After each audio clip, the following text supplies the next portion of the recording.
Il est important de réunir notre filière autour de ces grands enjeux, de ces évolutions sociétales, car effectivement notre monde change. Nos vignerons et nos vignerons doivent prendre conscience de ces évolutions, de pouvoir évoluer avec. Il est important de comprendre ce nouveau monde qui nous attend.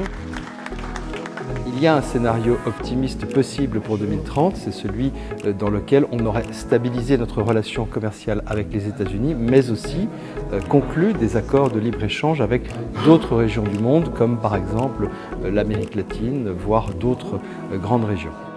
Et le vin rosé, lui, il est beaucoup moins intimidant.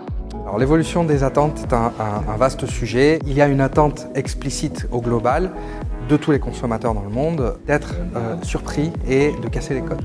Après, dans le vin et surtout dans le rosé, en fait, explicitement, il n'y a pas d'attente.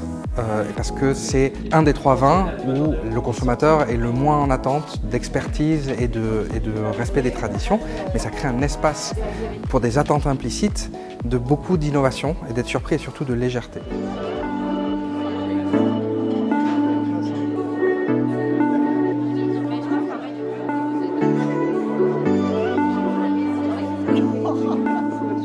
Ce qui est difficile, c'est de trouver des leviers de croissance dans un contexte international très perturbé. À court terme, le premier réflexe que l'on doit avoir, c'est de défendre nos marchés bastions, la France, le Royaume-Uni et les États-Unis. Chaque litre perdu sera difficile à trouver ailleurs. Un autre levier sur lequel on peut appuyer, ce sont les marchés sur lesquels il y a des leviers internationaux, il n'y a pas de barrière tarifaire.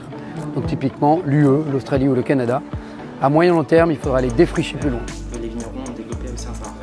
Depuis une quinzaine d'années, les vins de Provence ont réussi à construire un succès phénoménal avec un positionnement que le monde entier, les vins rosés du monde entier nous envient. Et la difficulté à laquelle on se trouve confronté aujourd'hui, c'est que toutes les appellations concurrentes copient de manière systématique tout ce qu'on représente, en termes de style de vin, en termes de graphisme d'étiquette.